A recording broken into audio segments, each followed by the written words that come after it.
induced EMF can be produced in three possible ways.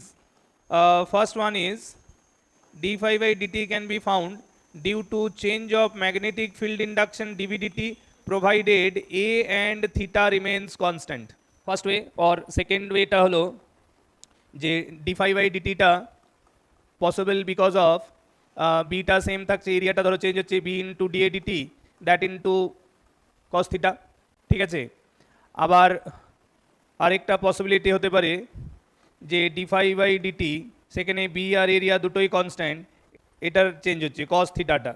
তাহলে এই যে তিনটে possible ways in which the change of flux can depend either for change of magnetic field strength or for change of area of enclosure. হ্যাঁ, যে এই যে second case যেটা যেখানে এরিয়া এনক্লোজার চেঞ্জ হচ্ছে এইটার রিলেটেড যে ইএমএফ ইন্ডিউসড হয় এটাকেই মোশনাল ইএমএফ বলে, ঠিক আছে, এটাকেই বলে মোশনাল ইএমএফ।